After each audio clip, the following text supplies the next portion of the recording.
जय श्री हरि विष्णु। भगवान विष्णु सबका मंगल करें। आज हम जानेंगे, श्रवण करेंगे वर्ष 2025 में कार्तिक मास में भीष्म पंचक कब से शुरू है।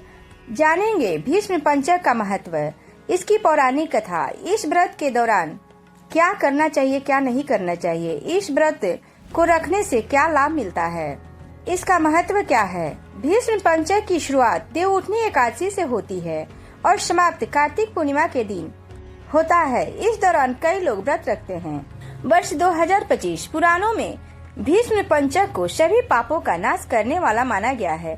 जैसा कि नाम से ही पता चलता है कि ये पंचक भीष्म पितामह को समर्पित है। धार्मिक मान्यता है कि महाभारत युद्ध के बाद जब श्री कृष्ण पांडवों को भीष्म पितामह के पास लेकर गए तो मृत्यु शैया पर लेटे भीष्म पितामह ने उन्हें 5 दिनों तक राजधर्म, मोक्ष धर्म और वर्ण धर्म पर उपदेश दिया, जिसके बाद भगवान श्री कृष्ण ने कहा कि ये 5 दिन सभी के लिए अत्यंत मंगलकारी होंगे और आने वाले समय में उन्हें भीष्म पंचक के नाम से जाना जाएगा। 2025 में भीष्म पंचक की शुरुआत 1 नवंबर 2025 से होगी और इसका समापन 5 नवंबर 2025 को होगा। भीष्म पंचक का व्रत सभी पापों का नाश करने वाला और अक्षय फल देने वाला माना जाता है। अगर यह वीडियो अच्छी लगे तो चैनल को सब्सक्राइब और वीडियो को लाइक शेयर अवश्य करें। भीष्म पंचक का महत्व, धार्मिक मान्यता के अनुसार भीष्म पंचक का व्रत रखने से सभी पापों का नाश हो जाता है और मोक्ष की प्राप्ति होती है। शास्त्र के अनुसार ये 5 दिन भगवान विष्णु को अत्यंत प्रिय है, इसलिए इसे विष्णु पंचक के नाम से भी जाना जाता है। भीष्म पंचक के 5 दिन में व्रत, स्नान, दान और पूजा का विशेष महत्व माना गया है। भीष्म पंचक की पूजा विधि, भीष्म पंचक का व्रत रखने वाले भक्त को प्रातः काल स्नान कर पीले वस्त्र या सफेद वस्त्र धारण करने चाहिए। इसके बाद भगवान विष्णु या श्री कृष्ण की प्रतिमा के सामने दीप जलाना चाहिए। भगवान को तुलसी दल, फूल और मिष्ठान अर्पित करना चाहिए। साथ में ओम नमो भगवते वासुदेवाय नमः मंत्र का कम से कम 11 बार जाप करें। भगवान का पंचामृत से अभिषेक करें। दिन भर सात्विक आहार ग्रहण करें। इस दौरान विष्णु सहस्रनाम का पाठ भी करना अत्यंत शुभ माना जाता है, या श्रवण करें।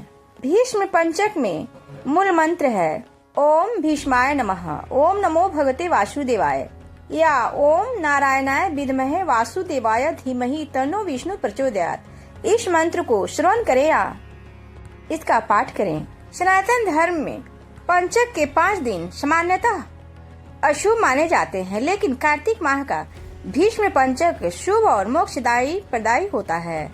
इसे विष्णु पंचक भी कहते हैं। गरुड़ पुराण के अनुसार इन 5 दिनों में उपवास, पूजा, जल अर्पण से सभी पाप नष्ट हो जाते हैं। महाभारत काल में भीष्म पितामह ने बाणों की शैया पर लेटे हुए अपनी मृत्यु की प्रतीक्षा की थी। उन्होंने कार्तिक शुक्ल एकादशी से पूर्णिमा तक पांडवों को धर्म, अर्थ, काम और मोक्ष का ज्ञान दिया था। भगवान श्री कृष्ण ने इन दिनों को भीष्म पंचक का नाम देकर मंगलकारी घोषित किया। एकादशी के दिन भगवान श्री कृष्ण के चरणों में कमल पुष्प अर्पित करें और द्वादशी पर जांघ पर बिल्व पत्र चढ़ाएं। त्रयोदशी के दिन नाभि पर सुगंध इत्र अर्पित करें और चतुर्दशी को जांघों पर या कंधों पर जावा का फूल चढ़ाएं। पूर्णिमा के दिन सिर पर मालती पुष्प अर्पित करें। हर दिन स्नान के बाद श्री कृष्ण या विष्णु जी की मूर्ति के सामने जल, फल और तुलसी अर्पित करें। व्रत कथा पढ़ें और ओम नमो भगवते वासुदेवाय मंत्र का जाप करें। दिन में एक समय शुद्ध सात्विक भोजन ग्रहण करें। भीष्म पंचक के दौरान दिन में भोजन करें, रात्रि में भोजन वर्जित है। भीष्म पंचक की व्रत कथा। एक समय राजा परीक्षित ने महात्मा व्यास जी से पूछा, हे भगवान, हमें कार्तिक मास की कथा आपने सुनाई, लेकिन एकादशी से लेकर पूर्णिमा तक इन 5 दिनों को भीष्म पंचक के नाम से क्यों कहा जाता है? इस संबंध में हमें जानना चाहते हैं। और इन 5 दिनों के व्रत करने को क्यों कहा जाता है? इन दिनों व्रत करने वाले को क्या लाभ होता है?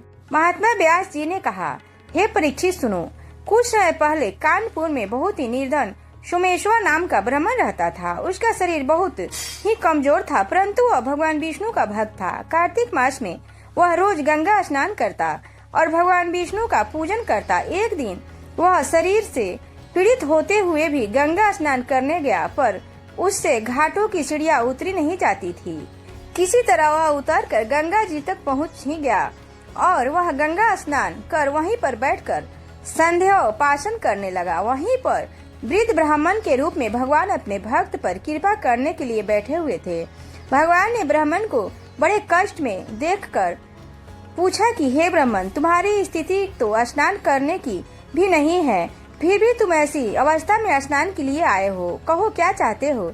ऐसे वचन सुनकर वृद्ध ब्राह्मण ने कहा कि हे भगवान, मैं बहुत ही गरीब ब्राह्मण हूँ, इसी से लोगों में अपमानित हूँ और तकलीफ पाता हूँ, इसी कारण मैं हमेशा परेशान रहता हूँ। यदि आप कोई उपाय बता दे तो मैं आपकी अपने ऊपर दया समझूंगा। ब्राह्मण के ऐसे वचन को सुनकर भगवान रूपी ब्राह्मण ने कहा, हे ब्राह्मण सुनो, यह कार्तिक का महीना चल रहा है। इसमें शुक्ल पक्ष की एकादशी से लेकर पूर्णिमा तक जो यह 5 दिन है, इनको भीष्म पंचक के नाम से पुकारा जाता है। 5 दिनों से तुम गंगा के पुत्र महात्मा भीष्म को जलदान दो और गंध अक्षत पुष्प से उनका पूजन करो और भगवान विष्णु की पूजा तुलसी पुष्प आदि से करो। इससे तुम्हारा सब कष्ट दूर हो जाएगा और तुम अंत में विष्णु लोक में निवास करोगे। हे ब्राह्मण, महाभारत की लड़ाई में जब महात्मा भीष्म पर सहस्त्रों बाण लगे तो भीष्म पितामह बाणों की सैया पर सोए हुए थे। उसी वक्त अपने प्रिय अर्जुन को उन्होंने सब प्रकार का राजधर्म, व्यवहार धर्म, ज्ञान धर्म कहा था। उस समय अर्जुन के सखा श्री कृष्ण वहीं पर थे। जब भीष्म ने कृष्ण से कहा कि हे पितामह, जो मनुष्य कार्तिक मास के शुक्ल पक्ष की एकादशी से लेकर कार्तिक पूर्णिमा तक तुम्हारे नाम से जल देगा और आपकी पूजा करेगा, वह पूजा मैं स्वीकार करूंगा और उनके सब कष्ट दूर करूंगा। अतः हे ब्राह्मण, तू इसी भीष्म पंचक में महात्मा भीष्म का पूजन करो। इसको करने से तेरे सब कष्ट दूर हो जाएंगे। उसके बाद उस ब्राह्मण ने भीष्म पंचक का व्रत किया और सब सुखों को प्राप्त करता हुआ अंत में विष्णु लोक में गया। इसलिए कार्तिक मास में महात्मा भीष्म का व्रत भी अवश्य करना चाहिए। इससे सर्व आनंद प्राप्त होता है और अंत में मोक्ष की प्राप्ति होती है। धार्मिक मान्यता यह भी है कि 5 दिन लगातार भीष्म पंचक का व्रत कथा का पाठ करने से सभी मनोकामनाएं पूरी हो जाती हैं।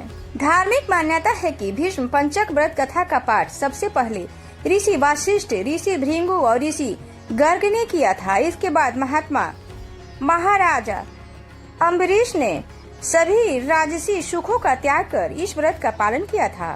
भीष्म पंचक का व्रत कथा गंगा माता और शांतनु पुत्र भीष्म को समर्पित है और कथा के अंत में आरती अवश्य करें। भीष्म पंचक व्रत की आरती ओम जय जगदीश हरे ही है। यह आरती व्रत के अंत में की जाती है। जय श्री हरि विष्णु।